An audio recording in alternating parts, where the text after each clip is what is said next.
correspondence@kermodeandmayo.com. What are we reviewing? Because there's some extra stuff to review because there's loads of stuff out. Yeah. Meet Me in the Bathroom, which is in cinemas, documentary by Dylan Southern and Will Lovelace, who made Blur, No Distance Left to Run, which we reviewed on the show some years ago, and Shut Up and Play the Hits.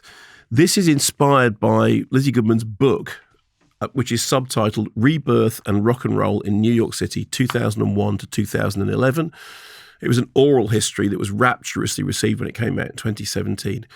The film is bookended by a quote from Walt Whitman's Leaves of Grass, which he's saying, you can keep the countryside because give me faces and streets, give me these phantoms incessant and endless along the trottoirs. Give me interminable eyes, give me women, give me comrades and lovers by the thousand. Let me see the new ones every day. Let me hold new ones by the hand every day. Give me such shows. Give me the streets of Manhattan. Walt Whitman. Yeah. It just always makes me think of Down by Law. Hey, Zach, Jack, Walt Whitman. Hey, Zach. I haven't seen it. No, anyway, fine. It's also... I wasn't your ideal audience for that one. Not really, but there are people out there who'll get the joke. It's also bookended by the horror of 9/11 and how the scene that the film is covering emerges as, in the wake of that, musicians leave Manhattan, they go to Brooklyn, where there is cheap space that is available for, to be taken over by artists and musicians. So there are loads of old and very, very scrungy home movie footage of The Strokes, Moldy Peaches, the Yeah Yeah Yeahs, Interpol, LCD Sound System. You do get to see these bands before they became, not just before they became famous, but before they became known quantities. So there is a real grassroots feel. Here's a clip. So, gives you a flavour of it. One of the things that the documentary did was it reminded me how wonderful the AAS song Maps is. Do you know that song? I do not. Well, it's beautiful. And I came out of the screening and I put my headphones on and I had to walk to the Travelodge that I was staying in and I just listened to Maps over and over again and it's great.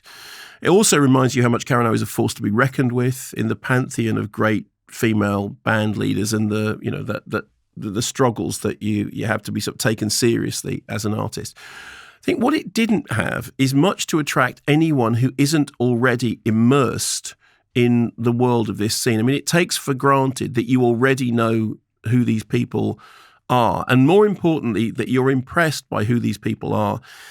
It doesn't have, for example, the dramatic oomph of Andy Timona's Dig, which is so great, in which it's, the Dandy Warhols and the Brian Jonestown Massacre. And even if you'd never heard of either of those bands, you could watch Dig going, this is just thrilling. It's so kind of funny and disreputable and weird. And it's like, it's really interesting. Or the kind of humorous intimacy of that thing, Anvil, the story of Anvil, or indeed the kind of absolutely grassroots feel of Heavy Load, which is one of my favourite rock docs, a British rock doc.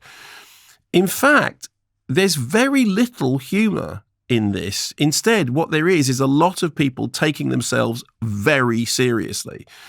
Now, I perked up about halfway through when David Holmes shows up as a producer, because I know David Holmes and because I know his work, pardon me banging the microphone, and so I was, okay, fine, I have a connection to this through that. But a lot of it, I did find this is definitely singing to the choir. I mean, as I came out, I spoke to my colleague, Linda Marrick. Sorry, this is the third time this week I've said this. And Linda is a real fan of that music. And she really liked it because she thought it was kind of stuff that she hadn't seen before. And remember I reviewed that Courtney Barnett doc recently, and I said I'm a Courtney Barnett fan, so I was really interested in watching this. But I also understand that if you're not a Courtney Barnett fan, you're not going to get something out of it. And the mark of a true, brilliantly done documentary is that it makes you care about a subject you had no interest in. This does not do that. If you are a fan of this music and this music scene, there will be stuff there to interest you. If somebody made a documentary about yachts or about Comsat Angels, I would watch it regardless of the quality just to see if there was any footage that I hadn't seen before. That's not the same as saying that you've made a movie that's going to appeal to an audience that's out there. So I think it's very niche.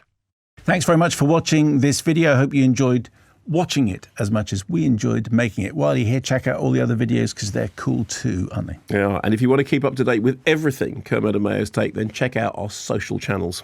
I mean, why wouldn't you? I mean, I would. But I have done. Excellent.